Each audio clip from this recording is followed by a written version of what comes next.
got a guy on the phone who claims he's been killing prostitutes and he's wondering why he's doing it.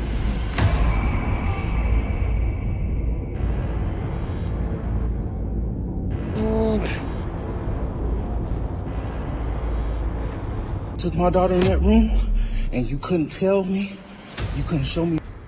On March 30th, a man named Wellington Costa was hanging out with friends in Brazil, swimming in the Rio Caldas River.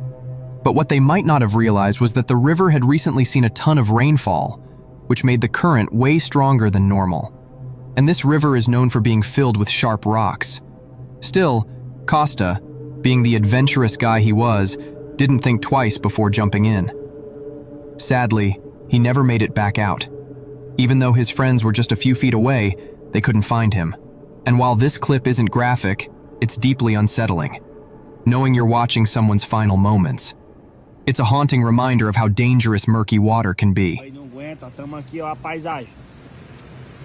Vou levar o carro, vou levar o carro. É o quê? Vou levar o carro. Tu, com teu olho cego. Meu amigo, tu vai ser meu GPS. Tu pula quebra-mola, rapaz. Eu tô é bom. É melhor quebra-mola do que pular uma ponte dessa ali, ó. Morreu. E aí tá cheio de pedra aí, ó. Desmaiou. Desmaiou. Vou caçar esse dele. Ô, cadê o negueba, velho?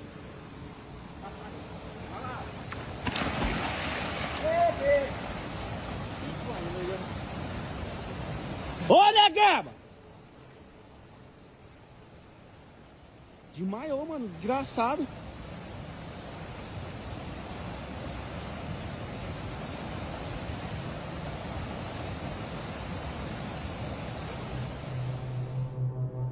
At first, Costa's family hoped maybe he got out on his own somehow.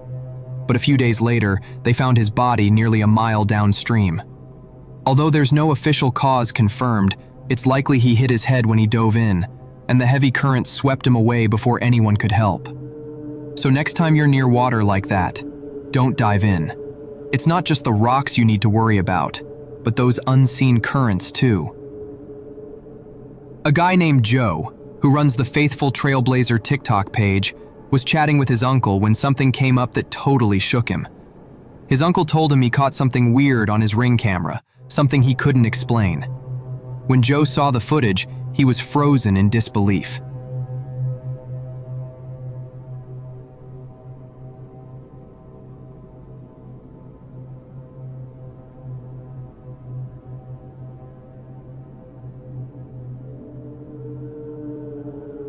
Just outside his uncle's house, a strange, misty figure floated by on the sidewalk.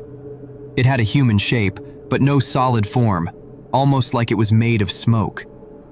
There was no one else around, and when they replayed the clip, neither of them could wrap their heads around what they were seeing.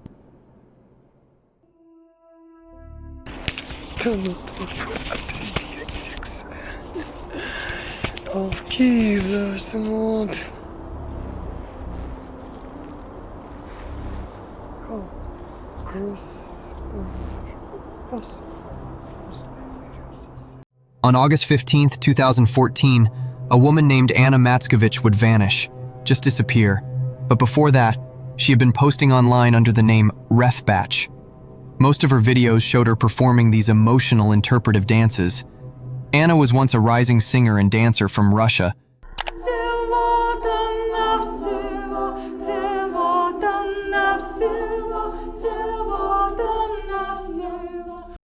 But something shifted drastically.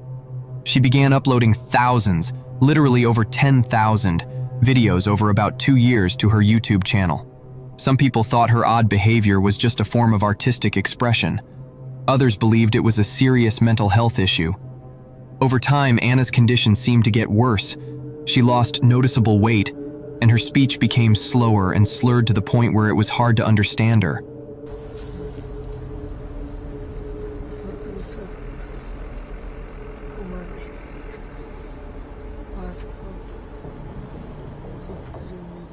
After that, she vanished. And for 6 years, there were no answers.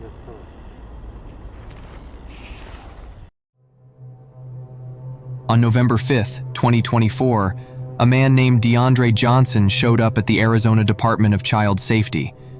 He was in the middle of a custody battle and wanted to talk to the caseworker handling his daughter's file. But what the worker didn't know was that DeAndre was furious, and he blamed this worker for putting his case in jeopardy. So DeAndre waited in the lobby, and when the caseworker finally came down, he attacked him. And the disturbing part? He live-streamed the whole thing on Facebook. He acted friendly at first, completely normal, until he turned on him out of nowhere.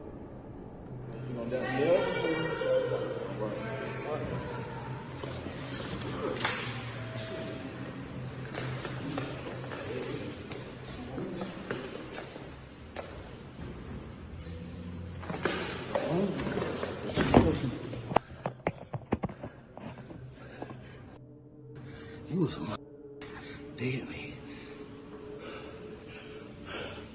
You was a dead man. The moment you took my daughter in that room and you couldn't tell me, you couldn't show me a video or no more. No more. This worker, that thing that they found, put my daughter in a room and think they ain't got to talk to me. You was a dead man.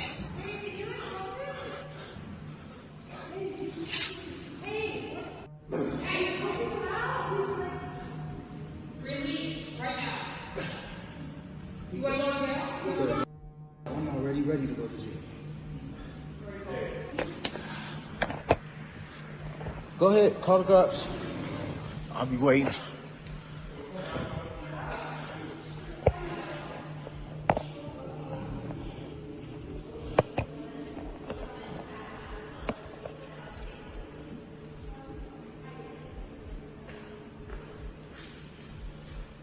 Anybody else think it's okay to take little girls in the room?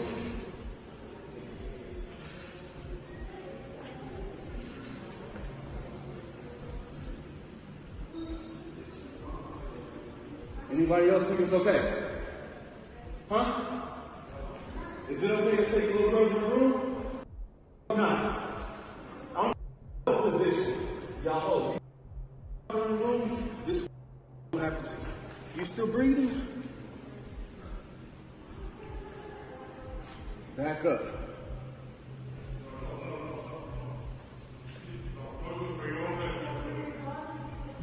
There.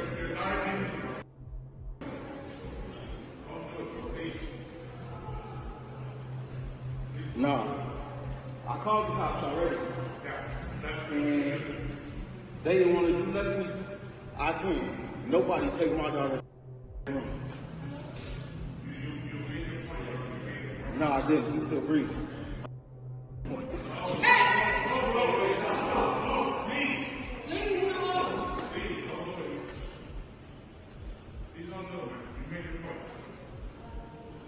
No, I didn't. Hey, what can I say? Leave him alone. What are you doing with this guy? Before police got there, DeAndre fled.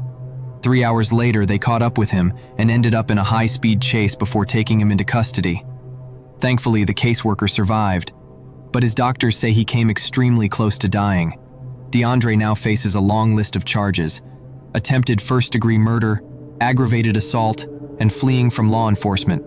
And because he filmed the whole attack himself, it's almost certain he'll face the full consequences. According to a TikTok user named Alan, he's always felt like something was following him, ever since he was a kid. No matter where he went, he felt watched, like some dark presence was attached to him. At night, he'd sometimes open his eyes and see this shadowy man in black just standing in the corner of his room, staring straight at him. Fast forward to today, Alan believes he finally caught this entity on camera. One night, his security cam recorded a dark figure walking past the front of his house.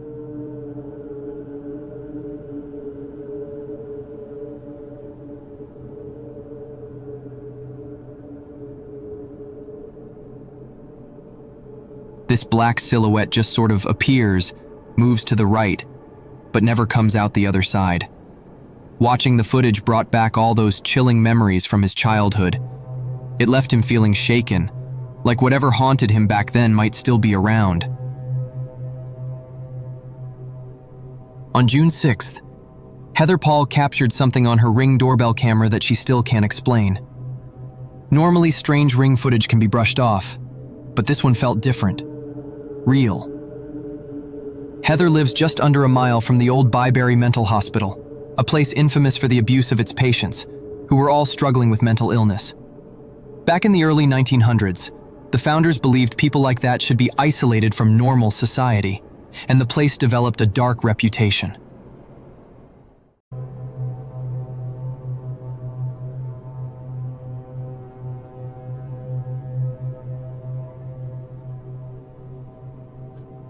There's like little mosquitoes.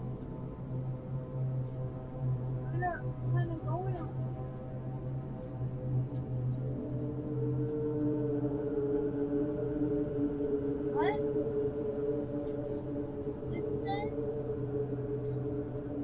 What did you say, Mommy?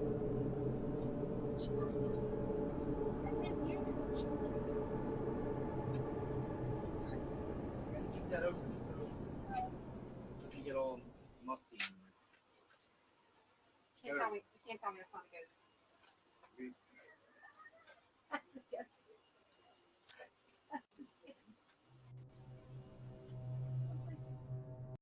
In the video, you see Heather notice someone walking past her house. The figure looks semi-transparent, which really creeped her out. But here's the strange part. Her husband and son were right there, and they saw nothing. When she compared the figure to old photos of the Byberry staff from the 1900s, the resemblance is eerie.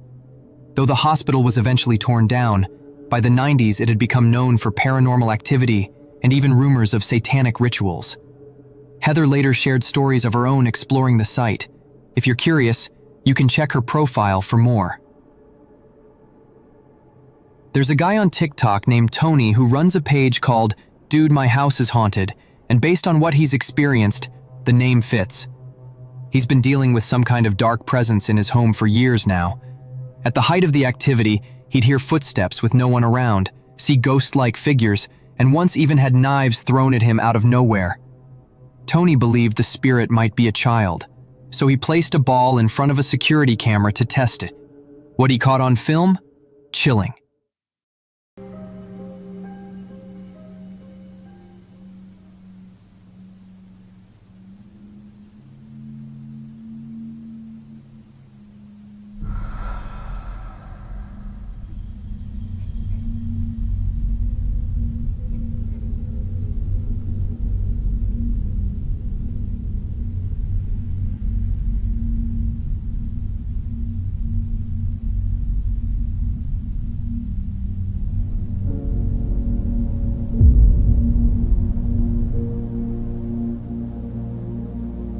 I was making the video showing you guys that this lamp behind me is moving, and I did 2 videos because it kept moving and kept moving and kept moving, and I was getting ready to shut it off because I was kind of tired of watching it move.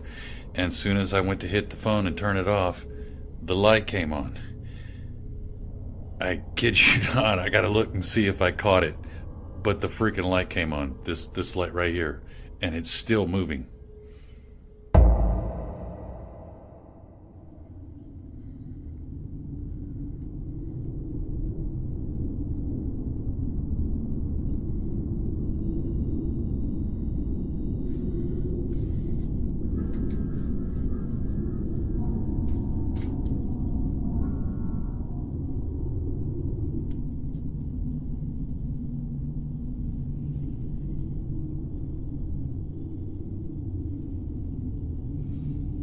It's still going.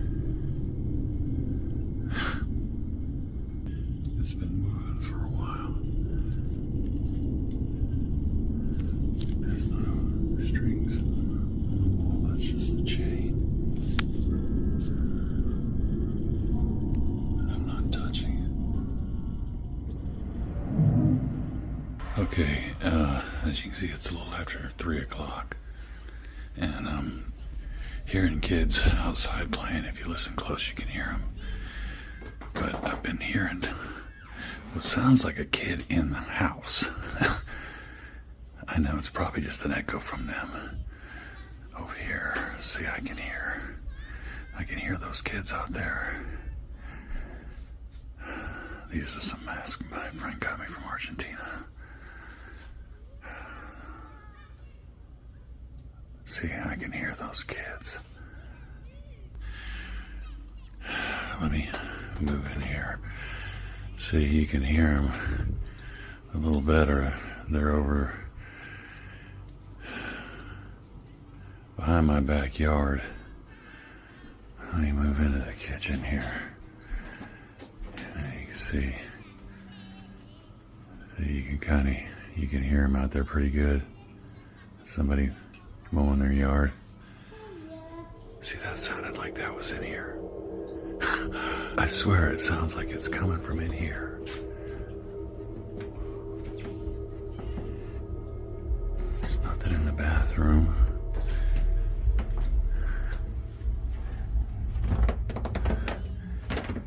I was just in here, so I know it's nothing in here. I swear I came down right down there. It sounded like it came from one of the back rooms or like in the hallway or something. That was weird.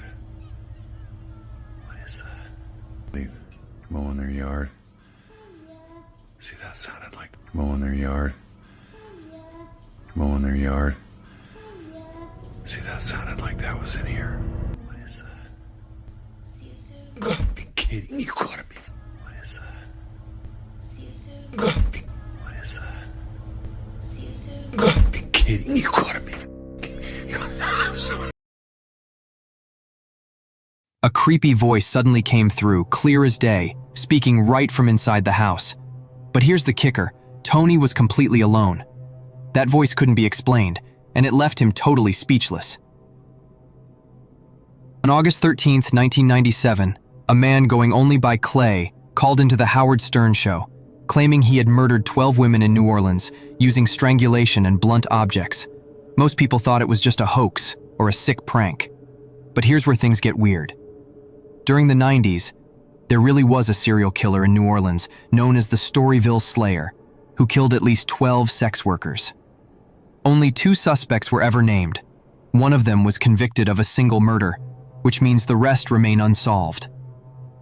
As the interview went on, Clay started to open up, and his details started to line up with the real case. I got a guy on the phone who claims he's been killing prostitutes and he's wondering why he's doing it. Oh, God. So maybe he thinks I have an answer. Is this Ed? Ed? No, this isn't Ed. Oh. You haven't killed any prostitutes? No, I never said my name was Ed. Oh. Oh. Sorry. That's okay. What name do you use? You can call me Clay. Dude, you're a serial killer. Yeah. Yeah. Wow. And you get away with it, I guess, because they're hookers, and so far nobody's... What? Is this Howard? Yeah.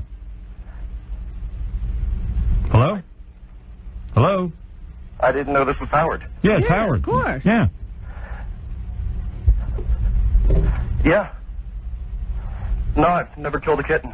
So do you ever get... Do you think the reason you're so angry is because you were abused or something? No, I wasn't abused, Howard. Where's your family? You got a I wife? mean, you got a mom, a dad, a wife, children. You got any of that? I've got a couple of kids, but I'm No wife. not married to the mother. You're a white guy? Yeah, Howard, that's pretty funny because the only suspect they had when they started finding the bodies was a black police officer. Oh. Turns out one of them was associated with them. Oh, really? Are you on drugs? I've done acid a few times. So But nothing heavy. So after you killed the first 16-year-old, like you finished. No, I was 16. Oh, that's right. I'm sorry. She was. All right. So you finished with your sexual gratification, and then you. Not always, no. Not always. You don't even want to get laid sometimes. No, You just want to kill. I'm just bored. Right. But does the killing sexually satisfy you in some way? I can't believe Ed McMahon's not laughing. I've eaten off thinking about it later. Yeah. What do you say? That's about it. He's pleasured himself thinking about it later. Oh, he has. Okay. Now, how far apart are these murders? Like, do you murder and then, like, you feel satisfied for a while? I don't even understand why I do it, Howard. I don't know if I ever get any satisfaction. But how the often? closest together anywhere was the same night. Really? You killed 2 people in the same night? Yeah, but I went to Mississippi for the second one. So there's no pattern to how many weeks or days between murders? No. Are these mostly white chicks or black chicks? A fair number of them have been black. The state was black. Has anybody ever been close to catching you? No. Actually, someone once, when it was in the newspaper, someone joked to me, I know it was you, but, well, they were joking. Right. Yeah. Do you have a lot of tattoos? I don't have any tattoos. I wouldn't do that to myself. Right. And do you get high before you do this? I've gotten pretty drunk before. Yeah. I'm the only guy you could... Am I the only guy you ever told about this? Yeah. Sometimes I ask them if they think it's dangerous, doing what they're doing, if they're worried about things, and they'll laugh it off, and that just pisses me off. Right. And then you go ahead and you kill him. Yeah. Yeah, I mean, I know I'm not going to get him to turn himself in. I've had calls from people who go, well, why didn't you do something? I go, well, what am I supposed to do? The guy's on the phone. Crawl through the phone and get him? Yeah. They were like, well, why don't you trace these calls? And I'm like, well, I don't have that equipment. Yeah, what are we, the police? I can't even get a phone system that works for air. Let alone a tracing thing. Oh, Jackie's back there bumming out. Oh. First I wasn't buying it, but now I think I'd buy it. Nah, I buy it. You I had bought that that guy. sort of offhand attitude that you have to be a serial killer. Nah, I buy it. According to reports, the FBI did show up and take all the recordings. But Clay was never identified. And those Storyville murders? Still not fully solved to this day. What do you think? Was he telling the truth?